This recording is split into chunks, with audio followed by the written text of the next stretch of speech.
I love you, Allah.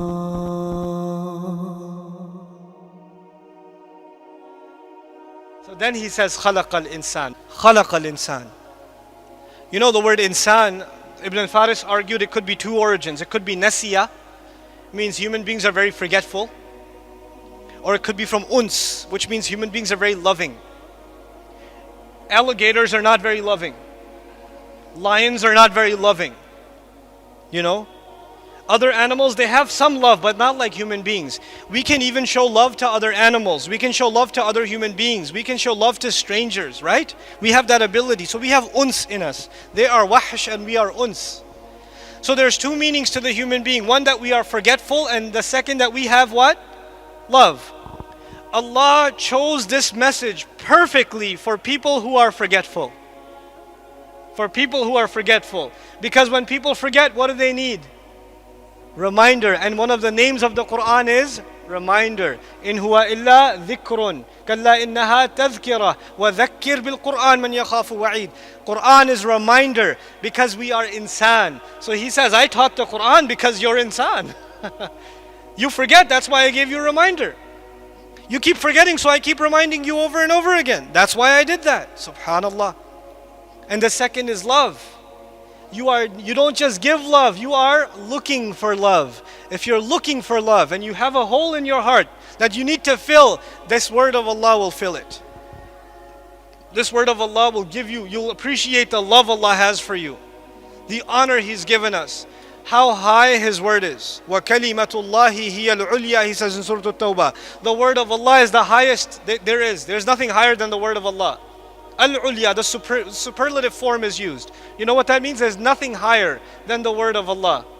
And yet that word of Allah, anzalahu, He sent it down. Can you imagine? The highest thing was sent down. For who? For you and me. That's what you call a gift. I don't deserve that gift and you don't deserve that gift. That is an act of love of Allah. Who is going to accept that invitation from Allah? If Allah called Himself a teacher, who will refuse to be a student? You know? And if you start now, I don't care if you're 70 or 7, if you turn to Allah and say, Ya Allah, I want to learn your book. You called yourself a teacher and I want Ar-Rahman to be my teacher, so I'm ready to be His student. Then it does not matter whether you know a little bit or you know a lot. Because you began with Ar-Rahman, there will be barakah in your learning. And when there's barakah in your learning, you will learn like you have never learned before. Never. You are a bad student in mathematics, you are terrible in English class, you are horrible in history class, but when you turn to Allah's book and you want to learn Arabic, which is a complicated language, it's complicated. You want to learn tafsir and tajweed and memorize. If your intentions are, I want Allah's love and mercy, then Allah will open doors in your brain you didn't know existed. And it'll become easy for you like nothing else. You know, in college I was a terrible student. Terrible.